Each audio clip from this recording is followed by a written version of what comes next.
Welcome to TGS Transform, Grow, Succeed.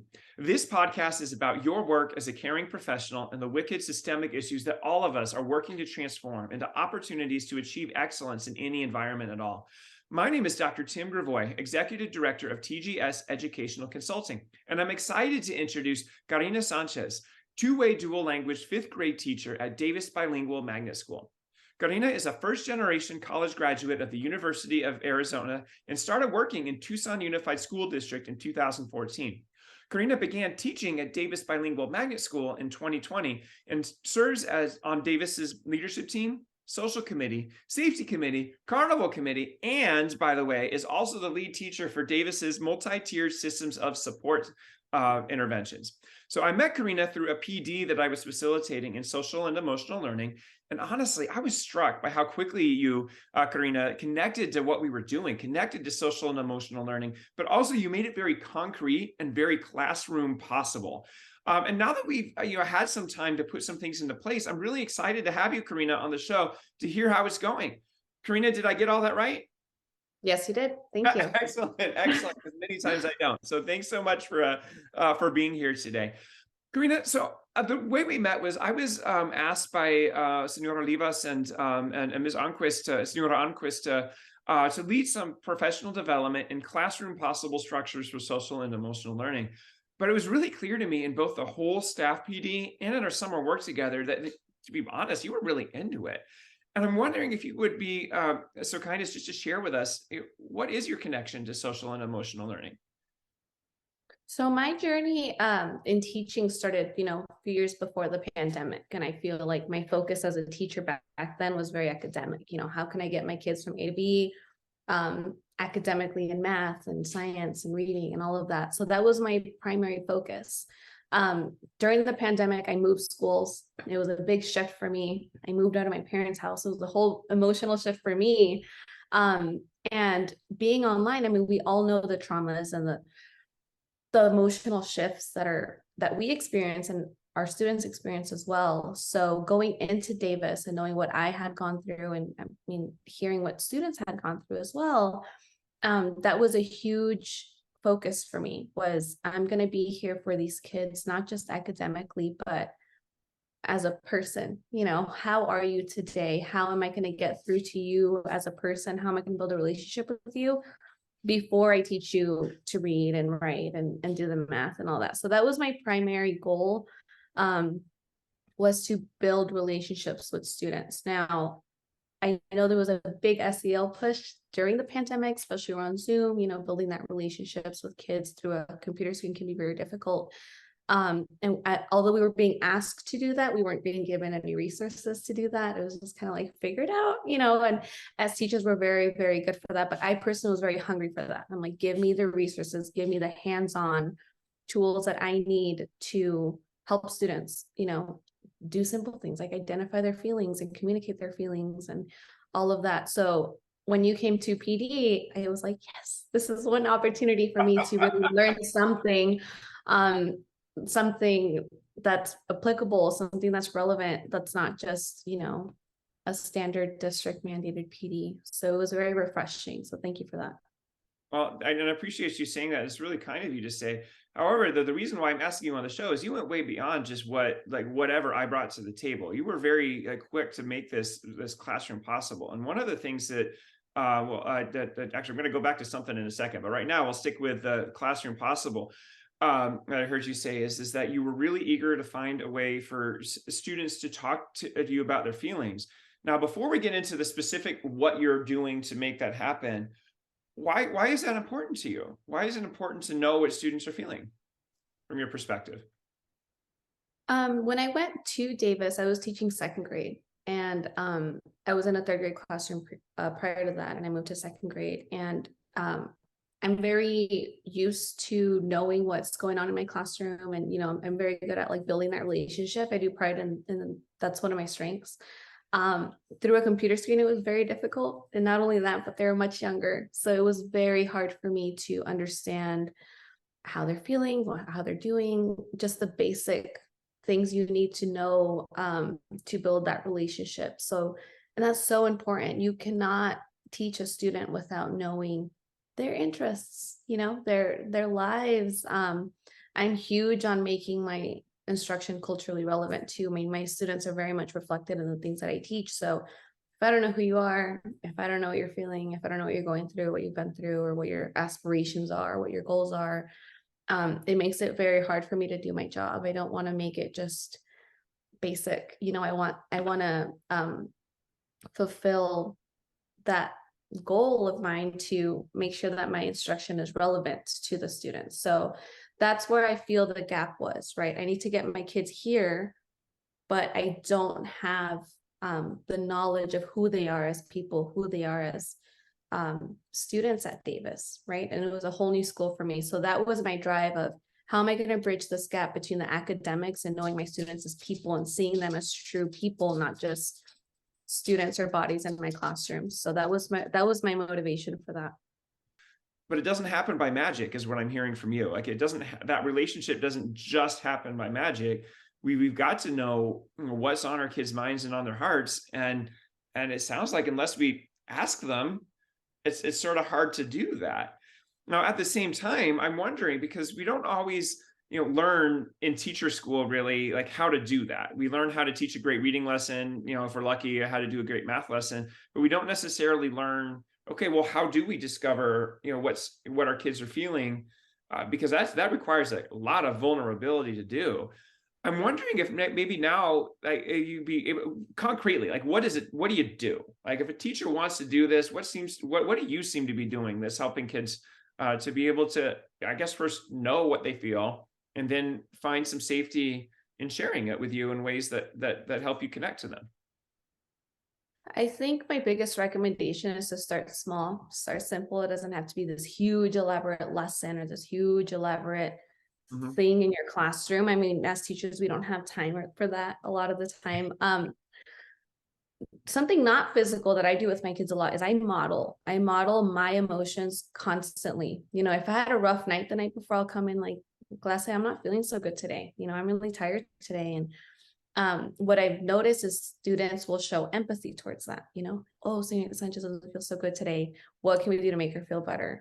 Or, what, guys, last night I had a great dinner. I had a great night. I'm feeling really good today. I had really good sleep. So really verbalizing that and modeling how you can communicate that. In turn, I heard my students using that as well. Oh, well, last night I did this, or I don't feel so good because of this. So it starts with a lot of modeling, and it doesn't take a lot of time. Every morning, buenos dias, ¿cómo están? Da, da, da.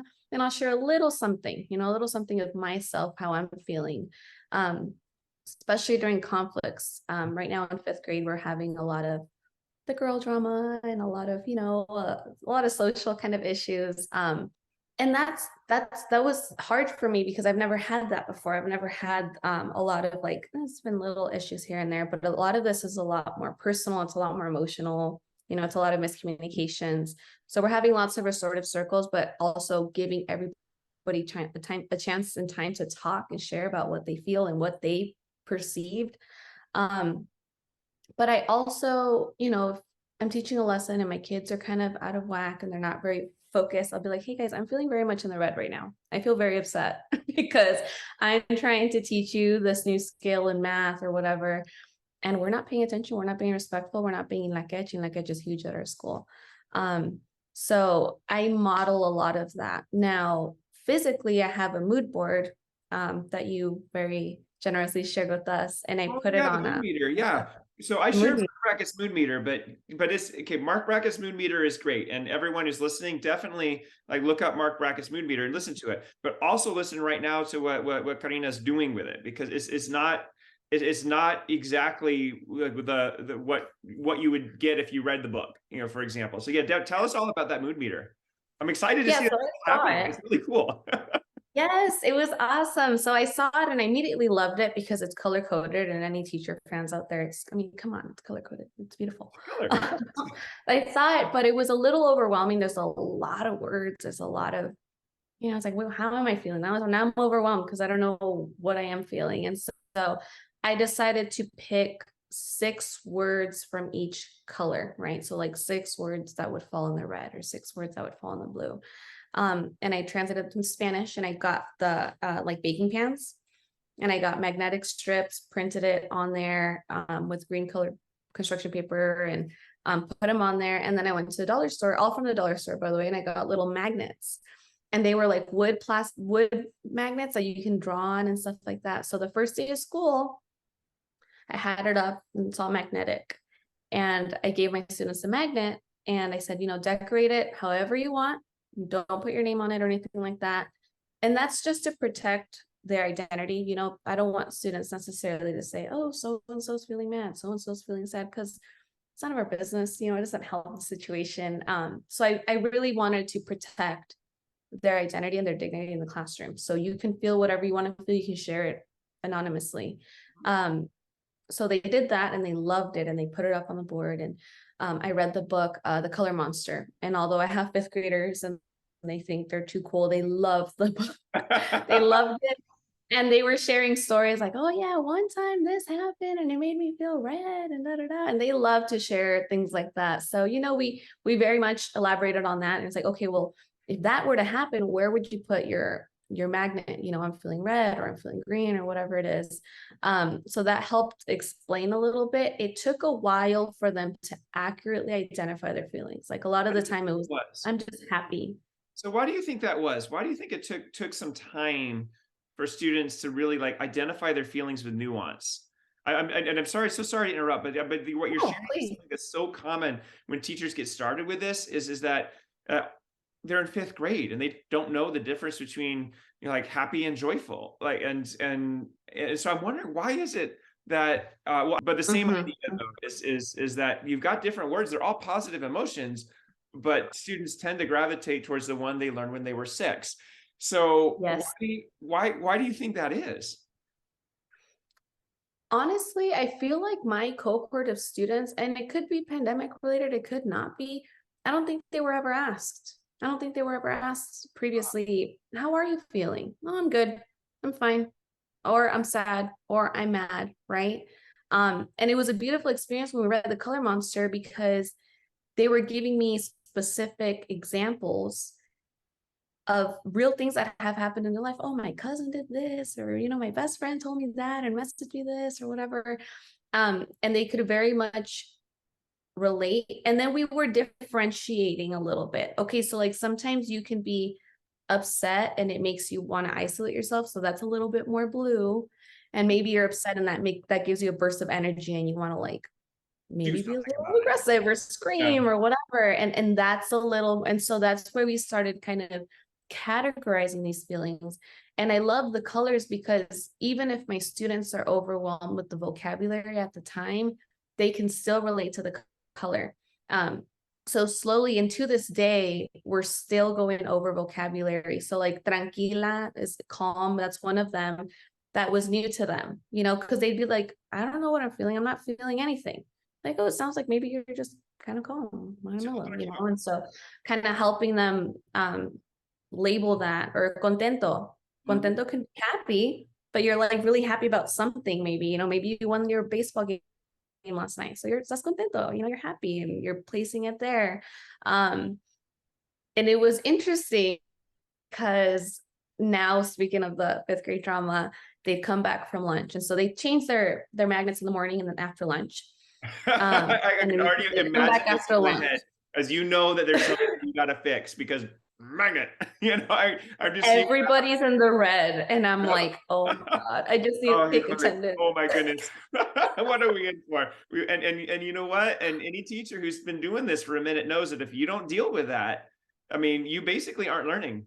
right? Like Yeah, no. those kids' minds are not on anything you've got. So you may as well. They're giving each other eyes across the room, and Yeah. they're not focused on what Señorita Sanchez is saying because so and so said that so and so is not their best friend, and blah blah blah. Or so and so scored a goal, but it didn't really count because it was out of bounds, and now everybody's upset. So absolutely, and it helps me because sometimes they come in and I'd be like, guys, we got to learn, we got to go, we got to do this, we got to do that. But if I don't address that in that moment, A, they lose respect for me, right? They're like, my teacher doesn't care about me. Why? She's just trying to teach. And B, it doesn't put them in the best position to learn, right? They're not, like you just said, they're not thinking about the science project we're doing. They're not thinking about the social studies that we're going to learn. It's that event.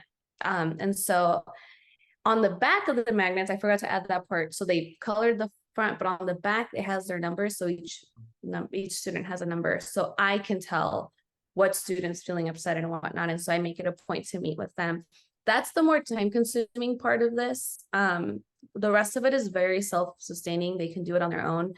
And that's the part that took me the longest, was to very much sit there and see and make it a point to meet with that person, because we don't always have time for that. You know, we don't always have time for that. But I also told my students that if they're upset or whatever it is, and they don't want to talk to me, they don't have to. I respect that 100% in my classroom. You don't have to talk to me at all. And so sometimes I'll talk to them. They don't want to share. I'm like, okay, I respect that. That's fine. I'll make it a point to message parents on Class Dojo or something like that and just say, hey, notice your child was a little upset today, or whatever it is. But just making sure that the student knows that we're following up on that we're not just like, oh, ignoring you or kicking you to the curb, kind of like, well, I have to keep going with my lesson, but very much making it a point that they feel seen and heard. And it keeps me accountable because it's big, it's there, it's by the door, I see it, everyone sees it.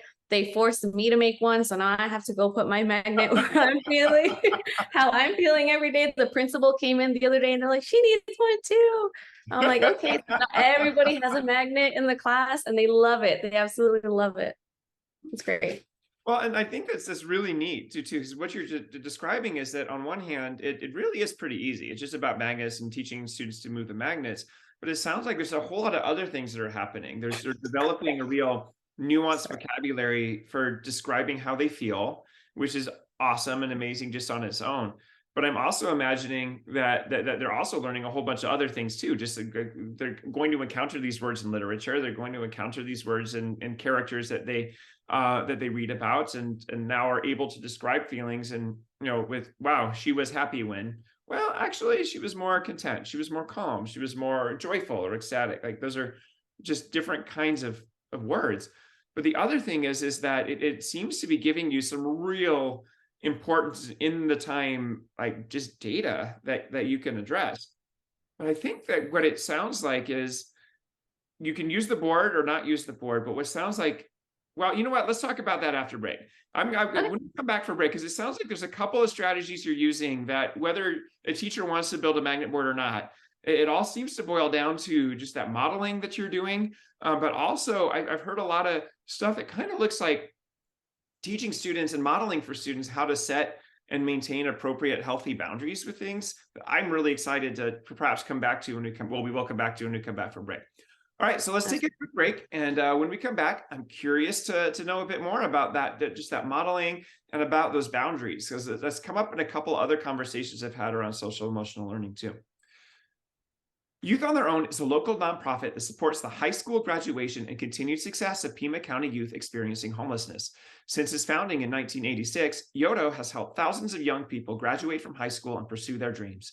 If you'd like to get involved, consider donating to Yodo's Mini Mall.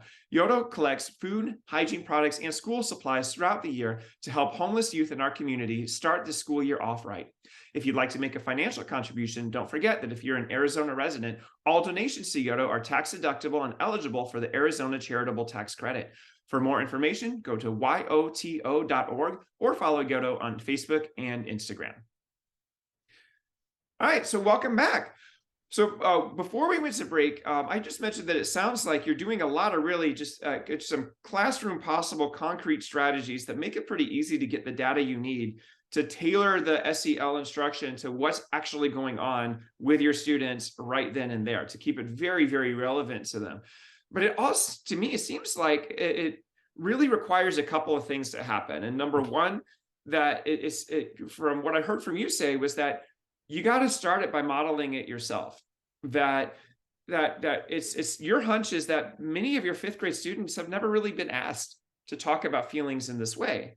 And my hunch is a lot of us as adults probably haven't. I mean, I read Mark Brackett's book when I was 40 years old, and it occurred to me, you know, I don't think anybody's ever really asked me the difference, am I feeling tired or am I feeling exhausted? Like that's different. Or am I feeling Mhm. sleepy or am I feeling tired? Like those are, not the same thing. And it matters to know and understand that difference, and just in terms of knowing our own mental health. And so when we think about social emotional learning, it really starts out with, us as the professionals, we got to get good at knowing our own feelings. We have to get good at ourselves first. And then we have to model what that looks like and sounds like. And then so that part, just the modeling part is essential. But then you talked about, hey, you don't want to talk about it, Mijo, you don't have to. Or Mijo, you don't have to. You really don't have to. I'm just here to let you know that when you're ready, if you're ready, I'm here for you. And Mhm. allowing students to maintain that boundary.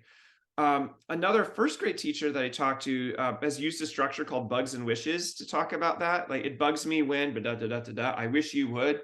And I'm wondering too if maybe there's another frame that we could use. Like, it makes me happy when da da da da da, and I'm glad that you da da da da da da.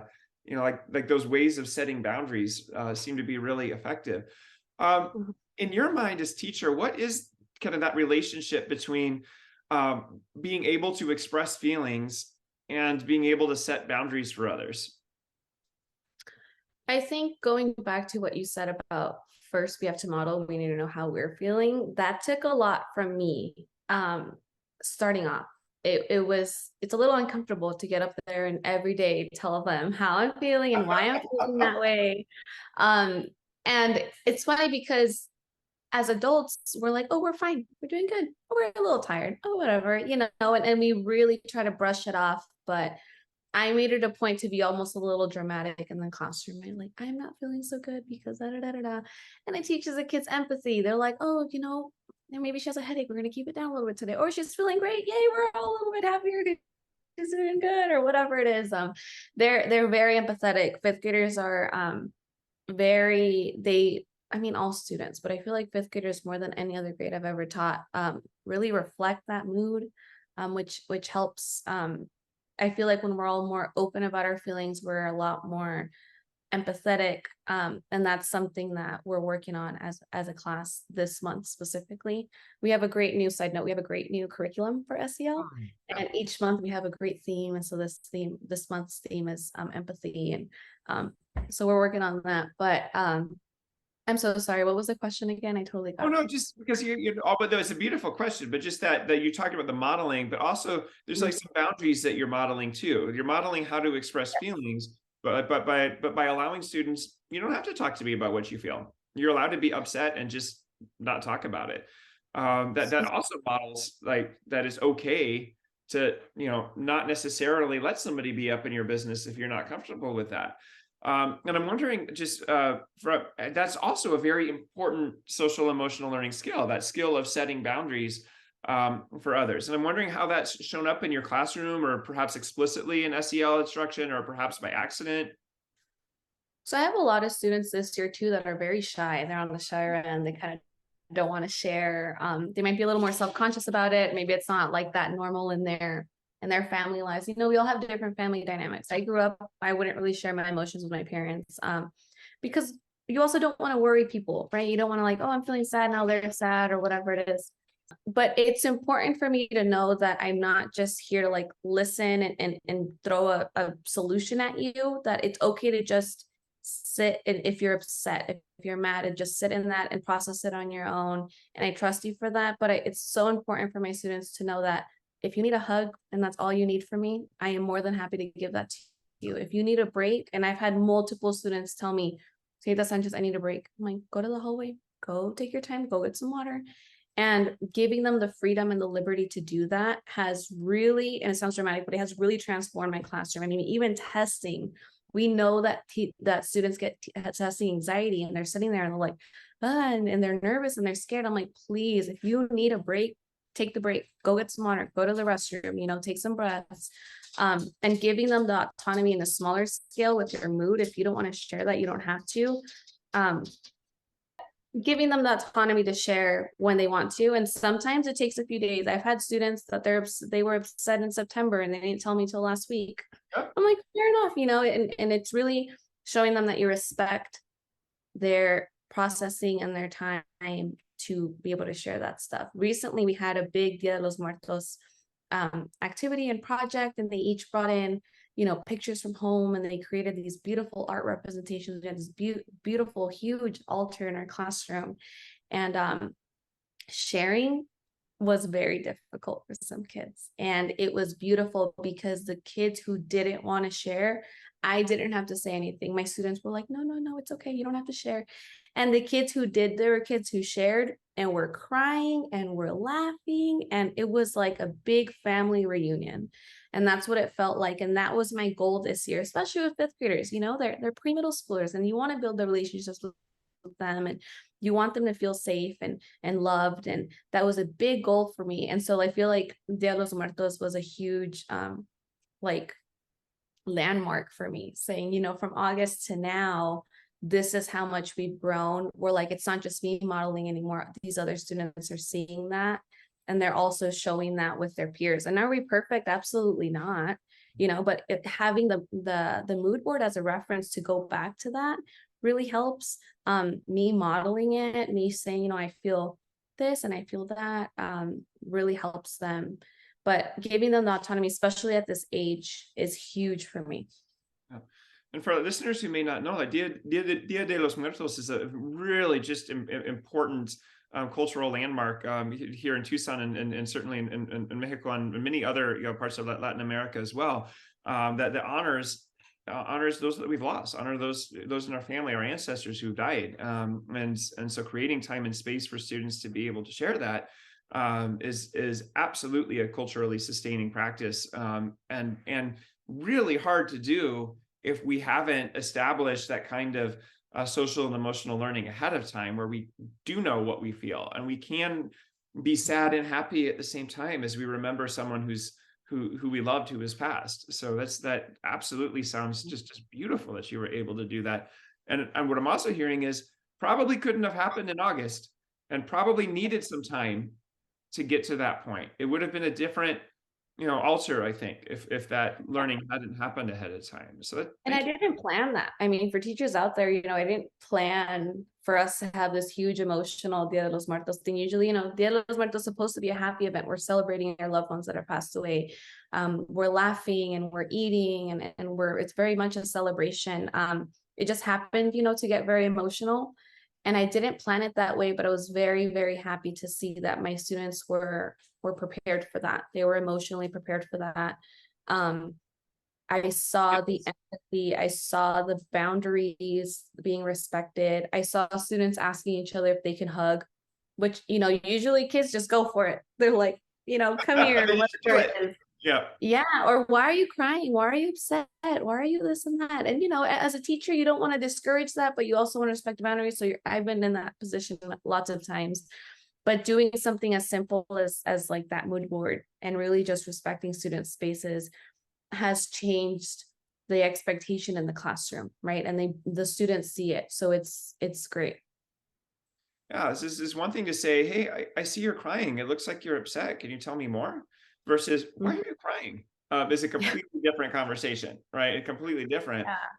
And it just really does sound like that modeling that you've done, the mood board, those kind of concrete structures have really been invaluable to help you build that relationship. And it seems like you get a lot more social studies done that way. Mm-hmm. It comes down to it. Absolutely. Well, let's take a break then. And when we come back, I'd like you to share, if you'd be so kind as to share with us a final thought, and specifically on people hearing this, like, oh my goodness, she's got a mood board. She did this big old Day of the Dead thing. Like, it just sounds like a lot for me right now in the middle of November. And I'm just trying to get to Christmas break without, our winter break without falling apart here. So when we come back, I'm wondering if you just share what a final thought is. If somebody just wanted to get started, you don't got to do everything. If you just wanted to do something, what would you say is being like the one thing that you just wouldn't give up? Ask us about our toys. TGS Educational Consulting supports classroom teachers in grades pre-K to 99 in implementing play-based interventions for students with ADHD or those who may need extra support to be their best in school. And guess what? They're great for staff meetings too. Contact us at 520-420-4437 or at info@tgseducationalconsulting.com for more information. Go ahead, ask us about our toys and add some joy to your learning space. Welcome back, everyone. So before break, we were just talking about if we could take everything that we needed to do with social emotional learning and really just make it into the easiest, most classroom possible way to get started. It really isn't the time intensive stuff. There seems to be other stuff that kind of grounds the whole thing. And so I'm wondering if you'd be so kind as to share, if I'm a teacher and I agree, yes, social emotional learning is important, but I'm drowning with all the stuff I got to do. I don't even know where to begin. What might you recommend to that colleague as the place to start? I think the biggest place to start is the modeling of how you verbalize how you're feeling and what the emotion is and why you're feeling that way. I think that's important, not just I'm upset or I'm happy or I'm this and that. I'm really modeling the why. Yes. A big part of us moving forward with this, because I'm the most skeptical teacher. I want to add that too. I've gone to all the PDs and it's like, you need this and you need that. It's like, yeah, but come on, I don't have the time. I don't have the resources to go buy this and that. Yeah. But the mood board really for me was very simple. Now you don't need it to start. You don't need to go out and do that tomorrow and put that in your classroom right away. Do it next year, do it the following year, but start modeling with your class. And I think that's huge, with your morning routine, when you say, hey, good morning class, today is da da da da. I'm feeling so-and-so because yesterday, da da da da da. Sometimes it's just a conversation with your class, and it could be a quick 1 minute to two minute conversation about how you're feeling and a little bit about your personal life. It helps them see you as more as a teacher and more of a person. But I think that's a good start. Later down the road, if you have time to create that mood board, it really gives them the chance to know, okay, now you share, now you label, and now you express how you're feeling, but they have that foundation because you've modeled it for them. Really normalizing the boundaries is important too. Maybe I'm upset and I don't want to talk about it, or so-and-so's upset, they don't want to talk about it. It's okay. It's fine. And moving forward with normalizing feelings that aren't happy and aren't great. It's okay if you're upset. It's okay if you're not feeling 100% today. That's fine. We still love you. We're so happy you're here. Just really creating that welcoming environment is a great place to start. You don't need to buy anything. You don't need to go do anything. Just build those relationships with your kids. And that's stuff teachers do all the time already. It's just creating, I think, a more emphasis. Sorry, I'm losing my brain now. Emphasis on that. And like I said, make it a part of your morning routine. Make it after lunch. We know that mornings and afternoons are completely different for many people. Yep. I've learned a lot from my students. They sure are in elementary, that's for sure. Yes. And it tells me a lot of what went on at lunchtime or what went on with so-and-so. And that's a great way for them to, it gives us data, right? It gives us data. Where are they? How are they feeling? What happened? But yeah, the modeling, the expressing as a teacher, I think is a great place to start. It doesn't require any sort of planning, any sort of printing of materials and labeling and cutting and whatnot, because we don't have time for that. No magnets if you don't want to. However, I don't know, it sounds like it's working great for you. So, it might actually be something to look at. And so we'll make sure to actually put a photo of a link to the photo of Ms. Sanchez's mood board up in the show notes, as well as up on the website, just so everybody has access to it. And also there's just what Karina Sanchez has shared as well, is that it all starts with stuff that you don't got to print anything. You don't have to do a mood board. You don't have to create space on your wall if you don't have one. But Karina, what you're sharing is really so powerful that for a very long time, our classrooms weren't really a space where we talked about feelings exactly. Like we didn't really talk about them directly. And so creating that space where when I hear the school adult talk about their feelings, it gives me the words to talk about mine and lets me know that it's okay. And then another thing I heard was, tend to be kind of skilled at talking about positive feelings and maybe less so about if a student is upset, we sometimes view that as a problem to fix rather than Right. just as, a perfectly common range of things that humans feel from time to time. And it's okay, we just got to be present and make sure students are seen and heard. But then also like just modeling how boundaries are set and how they're respected, that when they see us do it, creates the space to do anything else we might want to do, whether it's a mood board or the color monster or whatever it is. And it just sounds like it really just starts with just being present and making our thinking present as we do that, as that kind of expert. And honestly, sounds a lot like best practices in reading instruction, math instruction, or any other content area. Making our thinking visible is really what it's all about. Karina, thank you so much for being on our show today. And I just really thank you for sharing these amazing strategies for implementing social and emotional learning with an emphasis on the learning in your classroom. And everyone who's listening, I hope you enjoyed our show. And I definitely hope you reach out to me or to Karina with your thoughts in our conversation. You can reach Karina Sanchez, who's a fifth grade two-way dual language teacher at Davis Bilingual Elementary School, at karinasanchez@arizona.edu. And you can find me and lots of free resources in SEL on our blog at www.tgseducationalconsulting.com. Until next time, may you have as many opportunities to be as generous with yourself as you are with those you serve. Thanks so much, and we'll catch you soon. Thank you.